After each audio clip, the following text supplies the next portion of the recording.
તો કેમ છો પાર્ટી? મજામાં આવ્યો? ઓકે, તમે બધા મસ્ત છો? તો ફરી એકવાર સ્વાગત છે મસ્ત મજાના અમારા વ્લોગમાં. આજ કંઈક અલગ રીતે વ્લોગ ચાલુ કર્યો છે, તો ફરી એકવાર ચાલુ કરી દઈએ. તો હલો મિત્રો, કેમ છો? મજામાં આવ્યો? કે તમે બધા મસ્ત છો? તો ફરી એકવાર વ્લોગમાં તમારું સ્વાગત છે. અને હું જઈ રહ્યો છું પેલી બાજુ. યાર આ સિસ્ટમથી બહુ કંટાળી ગયો. હવે વારંવાર ફોકસ કરવું પડે. જલ્દી આમ લીલો ને ઉત્યાવ રાખીને એટલે તરત મારે ફોકસ કરવું પડે. તો સ્વાગત છે વ્લોગમાં. બાકી જો પાણી ભર્યું છે, હું જાઉં છું પેલી બાજુ, હમણાં કીધું જ છે. તો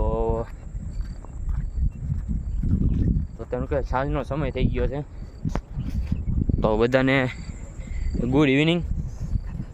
હું જઈ રહ્યો છું. મસ્ત મજાનું લોકેશન બતાડો. બાકી જો આ બાજુ મસ્ત મજાનું ગ્રાઉન્ડ થઈ ગયું છે. અમારા ઘરને સામે પણ ગ્રાઉન્ડ થઈ ગયું છે મસ્ત મજાનું. હા જો થોડા થોડા હવે ડેમમાં થોડું થોડું પાણી ભર્યું છે. તો હું તમને બેસ્ટ કપલ બતાવું હમણાં. લા ભાઈ. अच्छा ठीक है. જો એક ઉડે એટલે બીજી ઉડે. જો જાય બેસ્ટ કપલ છે. ક્યાં બે શાંતિથી બેઠા હતા. મેં આવીને બ્લોગ ચાલુ મારતી ઘણા બધા દૂતા. મેં આવીને બ્લોગ ચાલુ કર્યો, ઉડી ગયા. જો આ ગટર છે, એટલે બીજી કોઈ ગંદા પાણીની ગટર નથી. ડેમ છે ને, ડેમની વસારે ગટર કરેલી છે. એ ગઈ ગટર છે પાણીનો અવર જવર કરવા માટે. કારણ કે પાણી ખૂટવા મળે ને પછી અવર જવર કરવા માટે. કારણ કે ઓલી બાજુ બધા ખેતી કરતા હોય ઉનાળું, આ બાજુ પણ કરતા હોય, એટલે પાણી આ બાજુ આવે ને આમ જાય. અથવા તો ઓલી બાજુ વધારે હોય ને તો એ બાજુ આ બાજુ આવે. બાકી બીજું કાંઈ નથી. એટલે બાકી જો જમીન બધી તવડી ગઈ છે. હવે થોડોક ટાઈમ થાય ને તવડા પાછા બધા ભરાઈ જાય ઓટોમેટિકલી. તવડા બુરવા માટે નહીં તો કાંઈ નહીં કરવું પડે, ઓટોમેટિકલી ભરાઈ જાય. કારણ કે હવે જેમ થોડું થોડું સુકાતું જાય ને એટલે ખડ ઉગતું જશે. ખડ ઉગતું જશે એટલે તવડા ઓટોમેટિકલી ભરાતા જશે.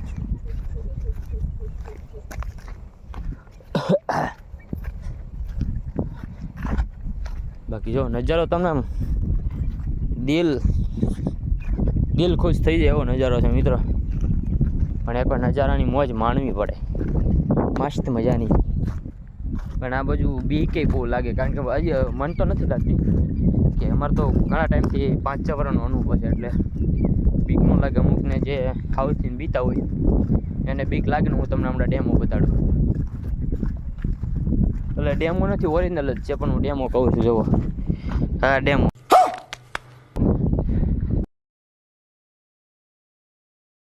આ કાંઈ પણ હરણનું કંઈક છે, પગ છે. જો હા બધું સુકાઈ ગયું છે.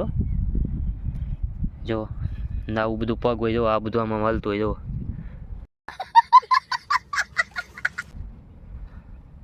આ સ્પેશિયલ હાવદે શિકાર કરેલો છે. બોલો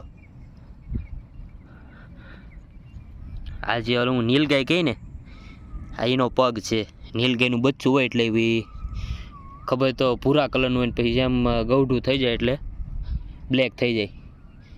એ ઈવડે રોજનું છે, તમે જોઈ શકો. જો આવા બધા સ્નાયુ હોય. આપણા પગમાં પણ એવા સ્નાયુ હોય. જો આ કેમ આપણે ખબર હોય તો કાંઈક એવો ઓલું પેક થાય એવો ડબ્બો હોય, એમાં સિસ્ટમ હોય. બસ એની જેવી સિસ્ટમ આમાં છે. જુઓ અહીંયા જુઓ, ફોકસ જુઓ છે. બાકી પગ છે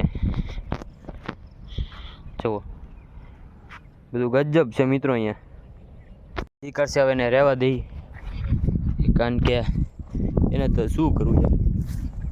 તમે જોઈ શકો છો. કોઈને જોવો હોય તો આવજો. હમણાં સુધી હવે એ પાણીમાં એવું હોય કે શિકાર તક બીજા આ બાજુ કા જંગલમાં કર્યો હોય ને તો તમને ખ્યાલ હોય કૂતરા ગમે ને લી તાકનું તાકલું ટહડીને લાવે એવું હોય. બાકી અત્યારે જે તમને છે એ મેં બતાવ્યું. બાકી તો તમે નજારો તો આપણે અહીંયાનો ખબર જ છે કેવો મસ્ત મજાનો છે. તો થોડી વાર અહીંયા હું કહેવાય બેસવાનું છું, થોડુંક એડિટિંગ કરી નાખું. ઘણા ટાઈમથી આજ નીકળ્યો છું, એટલે હું એક બે વ્લોગ એકારે એડિટ કરું. થોડી વાર અહીંયા અને એ પાછું આમ તક આમ હાવ શાંત વાતાવરણ હોય ને એવી જગ્યામાં કરું છું, એટલે અહીં મસ્ત મજાની બેસે એવી જગ્યા છે. અથવા તો હજી થોડોક આગળ વયો જાવ, મજા આવી જાય એવી જગ્યાઓમાં બેસવાનું.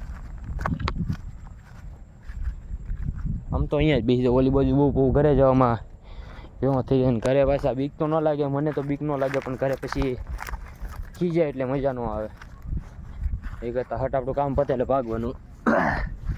તો અહીંયા હું બેસવાનો છું, બાકી જો નજારો